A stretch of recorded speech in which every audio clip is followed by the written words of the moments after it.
lees in Rigters 3 vanaf vers 12 hierdie hartseer woorde.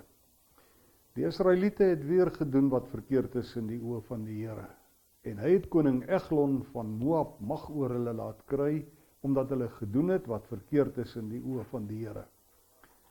Eglon het die Amorite en ook vir Amalek by hom laat aansluit, en hulle het die Israeliete gaan verslaan en die palmstad verower. Die Israeliete was 18 jaar lang die onderdane van koning Eglon van Moab. En toe het hulle tot die Here geroep om hulp. En hy het 'n redder na vore laat kom, Ehud, seun van Gera, 'n Benjaminiet. Nou, die Bybel sê Ehud was linkshandig, en die Israeliete het hom met die belasting gestuur elke keer om dit vir koning Eglon van Moab te gaan oorhandig. En ons sal net nou hoor hoekom dit belangrik is, dat die Bybel spesifiek sê dat Ehud linkshandig was. Soos nou reeds gehoor het, vir 18 jaar lank het God die Moabiete teen die Israeliete gestuur, en Israel moes as hulle onderdane belasting aan hulle betaal. En dit het gemaak dat die Israeliete baie swaar gekry het.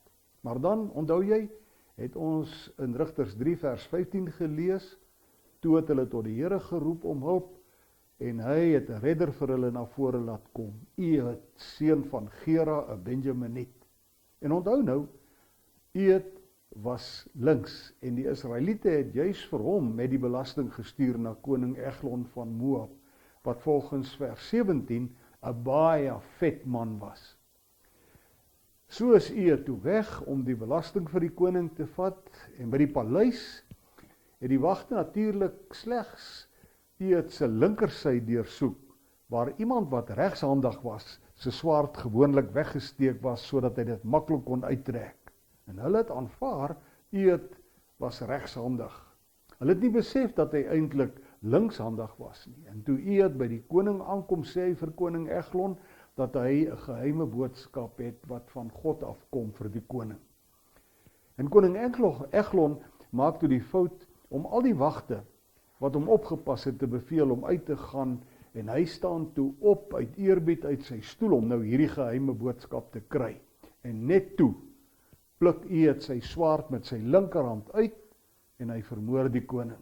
Teen die tyd dat die wagte uit bekommernis en verleentheid die deur na die vertrek waar die koning en Ehud was weer kon oopkry, en hulle die koning se lijk daar ontdek, was Ehud lank al weg uit die Moabitiese grondgebied en terug by sy eie mense.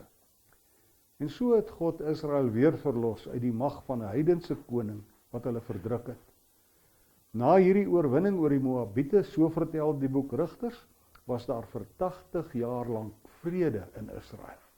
Nou volgende keer vertel ek die verhaal van die rigters Debora en Barak. Mooi bly tot dan.